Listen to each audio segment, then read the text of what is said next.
it's a hypothetical. Um, my starting perspective is that it would be positive. I think what we're seeing is a multipolar world in terms of centers of power coming out of the MIS world. Previously, we've had a unipolar world with Sims dominating and everyone else playing for scraps, I guess, particularly since the decline of Advanced, who maybe had a claim on a sort of a position of some degree of power, sort of earlier in the last decade. But we've been in a unipolar world. And I think we're now approaching a multipolar world. And I think that's good for the market. Now, if two of those challenges are to combine, adding strength and the obvious potential for synergies across those organizations, even in terms of, just back office, frankly, before you even get to the products themselves. And as you mentioned, additional investment, that has to be good because it's a stronger organization with more resources and more ability to compete. A different way of looking at the question is, what would it take for that to be bad? And I guess there's a hypothetical world where the management teams of those organizations in some way try, say, to bash them together or do that too quickly, or, harm the strengths of both by sort of being a bit of both or something. But I respect the management teams of both organizations very much. James Wetherill at Arbor was actually very helpful to me when I was starting in assembly, and always has seemed to me like somebody who really gets the market. And similarly, Rich and the Scholarpack team, I've always admired the way they've approached the market. They've seemed like they really understood the market. And do you know what else is important is both organizations in different ways have a really strong management layer beyond those people. So I'm not just going to list the management teams of both organizations because that would be boring to your listeners, but to your watchers. But there's real strength in the organizations all the way down in both of them. And so they don't look to me like teams that are going to make silly decisions. They look like organizations that will make sensible decisions. And I'm not going to speculate too much further on what a sensible post-acquisition strategy could be, or post-merger strategy would be, because A, we don't know if it will happen, and B, I'm not sure that I know enough to make those calls now.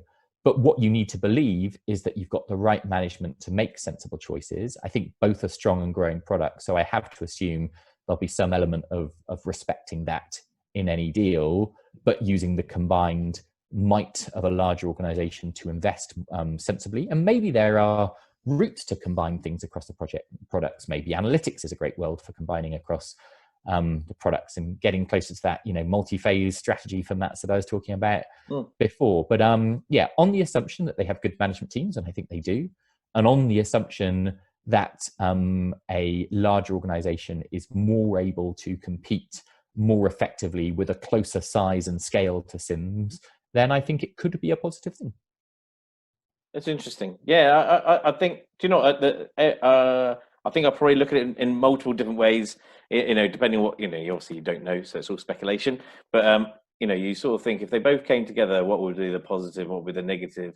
And I think ultimately, I think you're right. I think the positive stands out a little bit more because of, I think it almost feels, because of what's maybe happening with Sims, it's a bit of a case of right now, while Sims 8, let's face it, is not out, and while Sims 8 secondary is going to be a little bit time, probably a little, maybe another couple of years or a year or so, and before that comes out as well, it's almost like we need to now push and grab a substantial chunk of this marketplace, and actually we're going to do it better together than probably trying to do it in separate pots.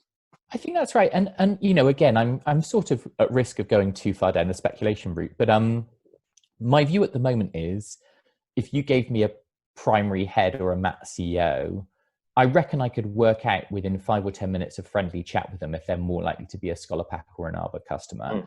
They may also be a customer of Bromcom or Sims or somebody else, but just between the two. And actually, although the two somewhat, I think some people think of them as somewhat overlapping in their customer set because they both have some strength, say, in primaries and primary mats, I think they do appeal to slightly different mindsets. They sell in different ways and they have a different sort of breadth of feature set. I think Scholarpack is a simpler product, but that simplicity can be a virtue to a certain person. So, I don't think people might worry, is it confusing for a salesperson to, potentially be overseeing both, or for a family to have the two? And I'm not sure I would worry about that, because I genuinely think the products appeal to slightly different people. And I think the amount of crossover might be less than people fear. And, and if that is the case, like I say, I'm into the realms of speculation a little bit, then that would be really rather a nice place to be, wouldn't it? To be able to have a conversation with a potential customer and to be able to push one of two solutions depending on which one was right for that customer. Yeah, I agree. I was about to say the same thing. I think the consultative sell would enable you to have the right tool for the right conversation, the right needs. Yep, So, exactly. It'd be a positive for sure.